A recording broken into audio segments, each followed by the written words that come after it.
and this is my review for Impact Wrestling on April 27th, 2016. And this wasn't a bad show, and mainly because of something that they did, even though I didn't really care for what they did, or even really liked what they've been doing, this whole JB Josh Matthews thing. What they've kind of done is they did what they did last week for a little while before Josh Matthews came in. So Josh Matthews comes out as JB and Pope are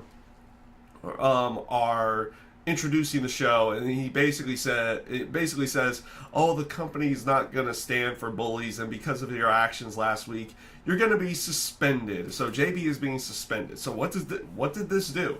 Well, one, last week when we got only JB and Pope, we had competent commentary. Again, the fact that they don't have them out there together bickering actually helps the show. This time it's kind of Josh Matthews, and he kind of goes throughout the entire night, like going back into his normal routine of calling matches and everything in that sense. He doesn't even do full heel at most cases, though for the certain senses of reminding everyone he comes off as a jerk, he kind of throws a little dig at JB or something like that throughout the night. So it wasn't as bad as it was, we'll say, last week in that sense of everything. The entire segment at the beginning of the show, I didn't really care for it. Again, it just makes the way Josh Matthews comes off in the terms of his heel makes him not necessarily come off as necessarily a jerk, more as a petulant child. Most of the times, in that sense of everything. But yeah, I didn't care for the opening segment. They go right into the first match, and it was Trevor Lee versus Matt Sidell. And if you don't remember Matt Sidell in independent times or his independent area, he was also known as Evan Bourne inside the WWE. He was even doing a lot of the mannerisms that he would typically do, which I think he used those in the independent times before his WWE times, but he kind of used a lot of his mannerisms that you had seen before going into the coming out in this case of everything. The one thing I noticed about this, the match itself was fine. It was good. The ring action was fine. The audio seemed really off. Like almost, you got this on a couple of them. Like for the Christina Von Erie match and this match as well. It felt like they were piping in cheers. Like it was like all of a sudden it was like kind of meh, and then it just blew up out of nowhere. Even like you could even tell that the ring announcer had redone it in like a studio or something in that sense as well. I think they were just trying to do that to make Matt Sidell come off as a bigger deal. Same with Christie Von Erie later in the night, which I'll talk about in a little bit. To go along with it, like I said, match between Trevor Lee and Matt Sidell I thought was good, and Matt Sidell does go over, I believe, with a shooting star press in the end. Again, just he's good in the ring and everything in that sense. I like the aspect of Gregory Helms or Shane Helms getting involved in the match as well to try to help out Trevor Lee, so it wasn't like a total squash match and everything in that sense. So it came off rather well.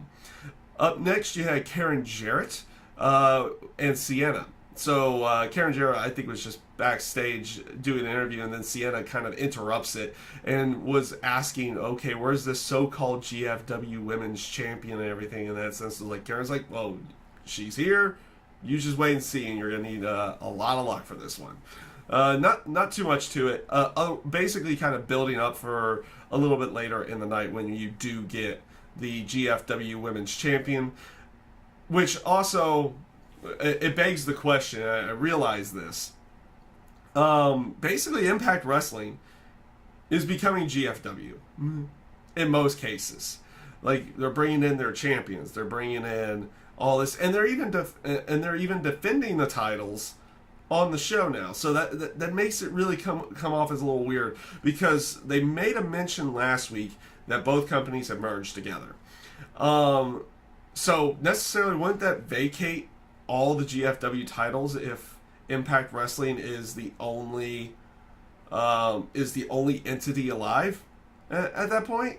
It kind of just finds it a little bit weird that all the GFW titles are kind of showing up on the show. Like Magnus has the GFW World title, Christie Von Erie has the GFW Women's title. I'm not sure if they have the GFW Tag Division tag titles, and I know Cody had the GFW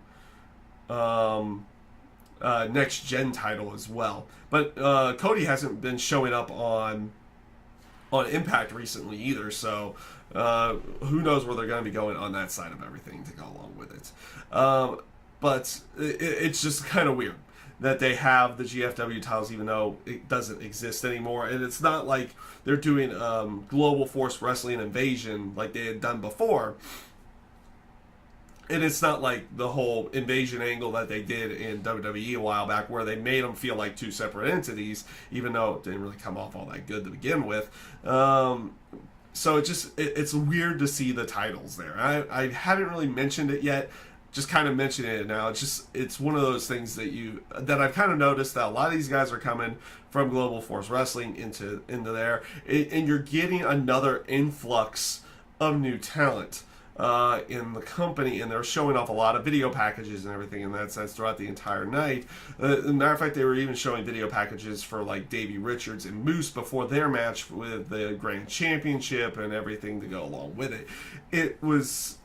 Again, they're kind of throwing tons and tons of information at you throughout the entire night. It's like, this is who's coming in, this is who's coming in, this person, that person, and they're kind of like it's that whole aspect of it's the whole thing of like the whole new Anthem owning them and the new talent coming in, and some of course a bunch of the old talent had left as well to go along with it. So up next after that, so let's get back into the show itself.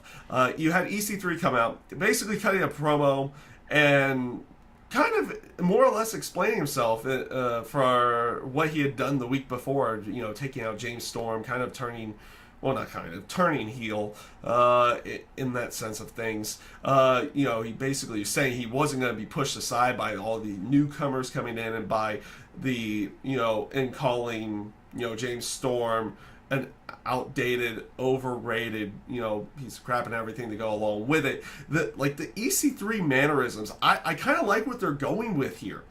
Is that he's playing off of the aspect that he has the last name Carter, the last owners of the company.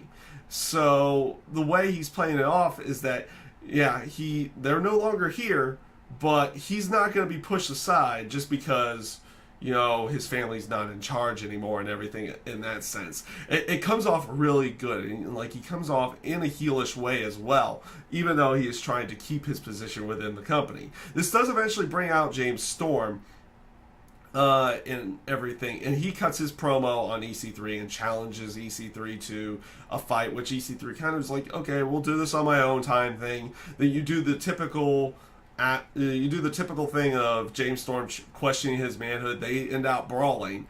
EC3 eventually retreats after it looks like James Storm had the upper hand, but James Storm kind of follows, and he eventually gets hit with a low blow, and EC3 basically dealt out that line that he had done so many times as a heel, is that he is a Carter and this company needs him to go along with it. I like EC3 in heel mode again. I wouldn't say he was necessarily getting stale in face mode, but he definitely plays off a lot better as a heel, and I liked what we got out of this one. This was a good segment, very enjoyable.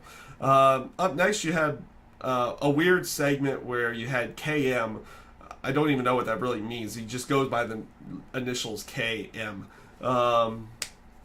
With it, he's in a restaurant and he is like, a person comes up, gives him his check, and he's like, oh, that was really good, and it's like, and then it was like, okay, the server said something, and KM just goes off on him, says, oh, I didn't say that. It was one of those things. It was like, because the server's like, oh, I'm glad you enjoyed everything, and it was like, I didn't say that.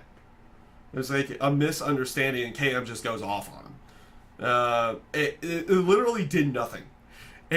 I don't even know what this did in any way, shape, or form, other than it just makes KM come off as either oblivious to his surroundings or just a jerk, or both. I think both in this sense. It's like he just comes off as oblivious to where he was at in every way.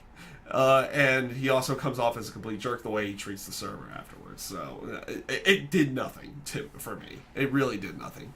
Up next, you had one of those other video packages for Christie von Erie. I hadn't really seen a lot of her stuff. I've seen that she's had a lot of independent work in the past. I haven't seen a lot of it to begin with anything, so you assume she's probably really good.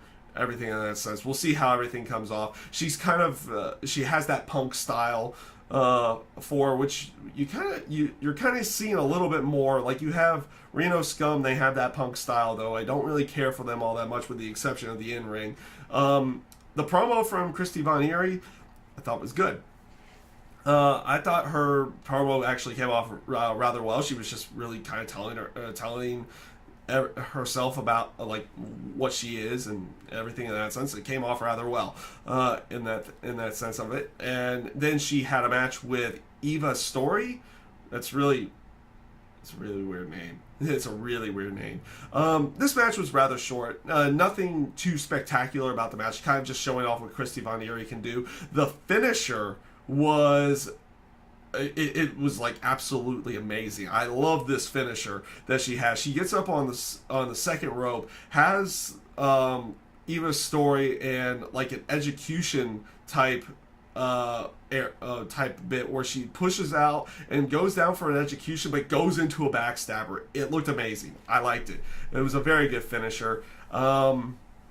Yeah, but otherwise, rather short match. Kind of just showing off what Christie von Erie can do. It'll be interesting to see how everything goes off. It seems like she's going to be going into a storyline with Sienna right now. At least that's what you would assume is where they're going. But we'll see where everything goes with that. Up next, you had Low Key cutting a promo, another video package as well. On the X Division, and him like everything, like talking about his past as the X Division, coming back in with the current present, and basically telling everyone, it's like, you better be ready. And it's like, if you're not at the top of your game, you stand zero chance against Low Key. Good promo. I've always liked the intensity of Low Key in his promos, just the voice and everything always worked with him. At least in my mind, it was kind of sad that they really never tried too much of that with when he was in WWE as Caval, but they had a different outlook at that time about people coming in from TNA, Impact, and all that kind of stuff. Now it's a little bit different to go along with everything. So a good promo. I liked what they had there. Since they weren't going to have anything X Division tonight, this was a good way of going. Up next, they had Alberto Del Rio and Magnus, and they were basically...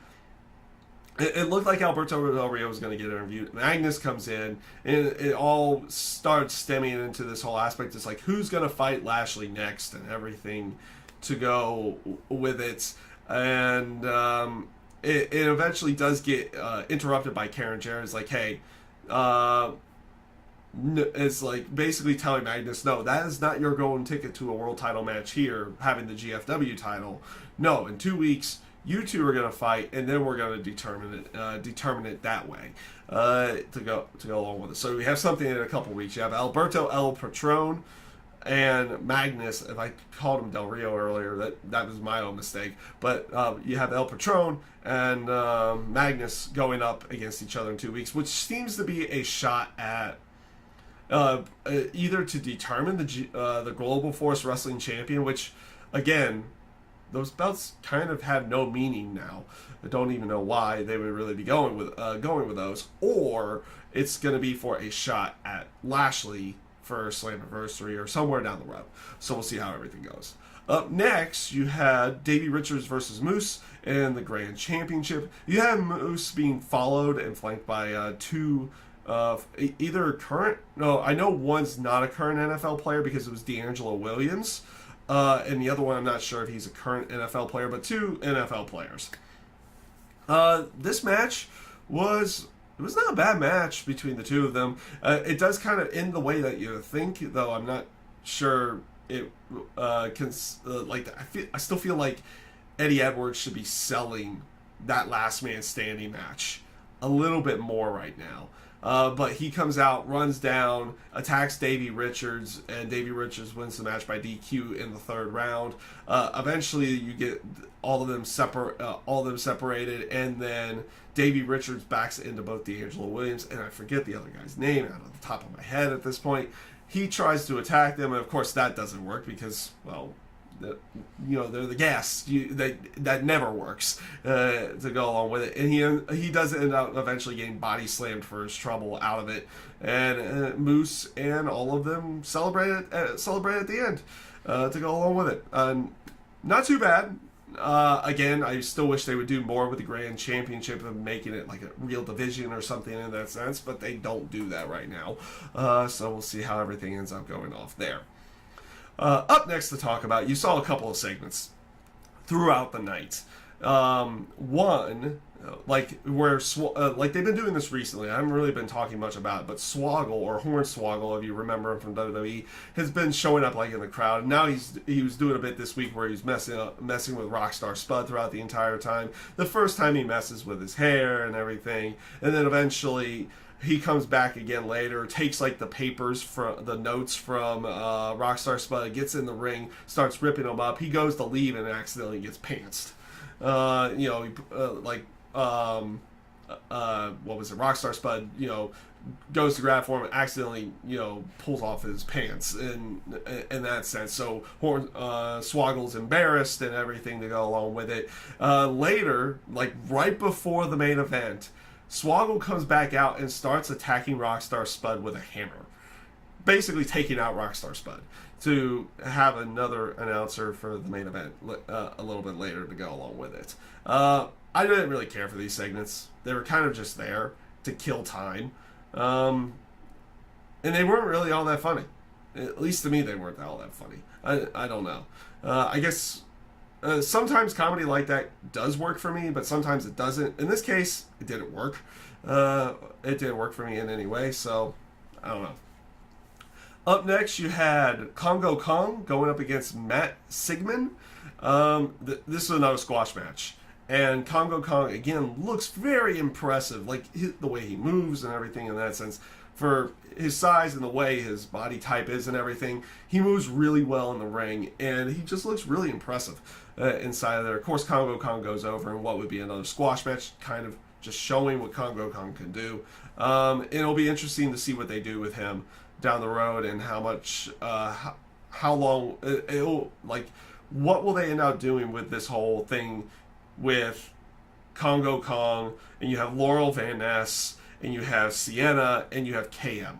It's like it's like you have Sienna, who's kind of like the handler for Laurel Van Ness now, and you have KM, who's kind of the handler for Congo Kong, or like Sienna's kind of the handler for both, but KM also handles Congo Kong to go along with it. So it'll be interesting to see how they play off of all this and where they're going to be going with everything. Up next, though, you had a tag team match with fellow Bra. I'm going to butcher these names so badly. We've seen them before. And Mario Bocara. Yeah, I butchered those names. I'm sorry. And they went up against Mayweather and Wilcox. They're calling themselves the Veterans of War. And you'd seen a promo from the week before where Mayweather, who was also known as Crimson at one time within Impact Wrestling, had basically said who he was. They're playing off the gimmick as former soldiers and everything to go along with it. They're getting the USA chants going and everything. This one wasn't bad. It was a squash match essentially, where both Wilcox and Mayweather went over rather handily in this match, and they got some good double team moves. They do kind of promo afterwards, like thanking everybody, typical babyface promo kind of stuff. But if you are like one of those people who support the military for the fact that they defend defend the freedoms of the country, regardless of what your actual opinion is. They still defend the rights for that and everything. It comes off as, kind of a typical babyface promo. I didn't mind it, just in the sense of how they went about it. I thought it came off rather well. Up next, right before the main event, you had Eli Drake, though, in the backstage area, cutting a promo, and, he's kind of rambling on to Tyrus about how they weren't even on the show last week. It was live last week, and they weren't even placed on the show, and, something's got to be done. Something's got to be done about it. I even like the aspect that's like, he doesn't even think Tyrus is even listening, and then Tyrus kind of just blurts back casually whatever he had said. What he had said to him, and then Eli Drake is like, okay, we've got to do something about this, and he kind of goes off. Not a bad promo. I like Eli Drake talking. Eli Drake's mic skills have always been rather well in that sense of it, and it came off rather well in this backstage promo. Up next was the main event of the night, which was Decay going up against LAX in a street fight. This was a good street fight. I'm not gonna lie. This is a good street fight. The usage of the weapons that they had in there, they made it kind of like, you don't call it Monsters Ball or anything in that sense, but it was kind of like that to begin with, just with the different weapons and everything, because obviously you have Decay style weapons, and then of course you have other street fight weapons go along with there, like with tables and kendo sticks and trash cans and all that kind of stuff, while you also had barbed wire and thumbtacks get involved into the match as well. Good usage of the weapons throughout the entire match to go along with everything, and I thought it just came off as a really good street fight. It really was. The ending came with a suplex powerbomb type spot through the table that had thumbtacks on it to Crazy Steve. You even had a spot where Rosemary is trying to missed I think Ortiz.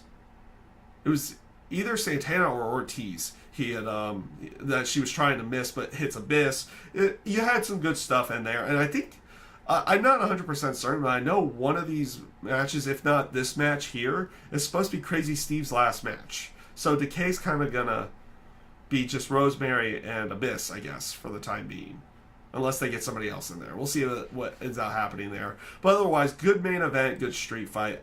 It was an enjoyable street fight, considering the fact that you don't see that many gimmick matches right now within Impact Wrestling.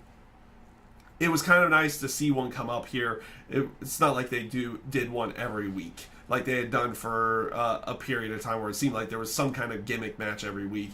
You hadn't really seen too much of it recently, and it came off rather well here in that sense of it. So, with that being said, this Impact was actually rather well done. The aspect of having JB and Josh Matthews not on the same screen at the same time doing their storyline, so they're writing off JB for the time being suspended and everything, made the commentary bearable. It made it bearable because Josh Matthews kind of just went back into normal commentary mode, where he would kind of throw a little snippet later, here and there, about what he had done to what he had done and everything in that sense. So it wasn't as bad as it ended up being last week and everything to go along with it. So they're going to probably continue on with the storyline, and dreading that one. I'm dreading that one at that point, as I do the sarcastic, ooh, they're continuing the announcer storyline. I don't really want it to continue, but obviously they're going to have some kind of payoff somewhere. But otherwise, a rather good Impact this week. So with that being said, everybody, that is my review for Impact Wrestling this week. I thank you guys for watching, and I hope you have a great day.